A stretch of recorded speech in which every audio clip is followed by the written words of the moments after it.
ეგრეთ წოდებული საბოტაჟის საქმის მოსამართლემ თამარ მახარობლიძემ ბადრი ჯაფარიძისა და მამუკა ხაზარაძის გარდა ყველა ბრალდებულ ოპოზიციონერს სახაზინო ადვოკატი დაუნიშნა. დაცვის მხარე ვარაუდობს, რომ მიზანი საქმეზე განაჩენის რაც შეიძლება მალე გამოტანა. დღესვე მოსამართლე მახარობლიძემ მღვდელმათა დარბაზიდან კიდევ ერთი ადვოკატი დიმიტრი საძაგლიშვილი გააძევა. საძაგლიშვილი კოალიცია ცვლილებისთვის ლიდერის ნიკა გვარამიას ინტერესებს იცავდა. მისი თქმით, მოსამართლემ მას შემდეგ გააძევა, რაც შეეცადა პოზიცია დაეფიქსირებინა, რომ ბრალდების მხარის შუამდგომლობა ერთ-ერთი კითხვის განრიდების შესახებ უსაფუძვლო იყო. დიმიტრი საძაგლიშვილი თამარ მახარობლიძეს მიკერძოებულობაში ადანაშაულებს და გადაწყვეტილების გასაჩივრებას გეგმავს. დღევანდელ პროცესზე კვლავ ბრალდების მხარის მოწმე გამომძიებლებს მოусმინეს. ადვოკატ ომარ ფურცელაძის ინფორმაციით ერთ-ერთი მოწმე აქციებისას თბილისის სამმართველოში დეტექტივის პოზიციაზე მუშაობდა. ახლა კი სხვა რეგიონში ხელმძღვანელ თანამდებობაზე დანიშნეს. ადვოკატი მიანიშნებს, რომ დაწინაურება შესაძლოა ოპოზიციონერების წინააღმდეგ მის მიერ მიცემულ ჩვენებას უკავშირდებოდეს. მოწმემ თქვა, რომ გადატრიალებას ვაპირებდი, იმიტომ რომ ჩემი ხელი დაიმახსოვრა აწეული,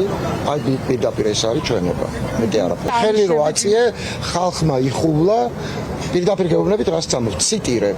ჩემ აწეულ ხელზე თურმე ხალხმა იხუვლა და შეუტია პარლამენტს. არ ვიცი ხა ცეზარი მგონი ვარ თუ ვინ მგონი ვარ, მაგრამ გულწრფელად გეტყვით, არც სახე ახსოვს, არც ადვიდეკით არ ახსოვს. არაფერი არ ახსოვს და ბოლოს კითხე ვის გულშემატ კივრობს. საფრანგეთსო მითხრა და ბოლო თამაში რა ქნა თქვა და არ მახსოვსო მითხრა, იმიტომ რომ ჩახსნილი აქვს მეხსიერება, ანუ იცის რომ არაფერზე არ უნდა უპასუხოს გარდა იმისა, რომ ახსოვს ხელი და ხალხმა იხუვლა. აი ამისთვის იყო დღეს კაცი მოსული, რომელიც გამრავლელი კი არ არის.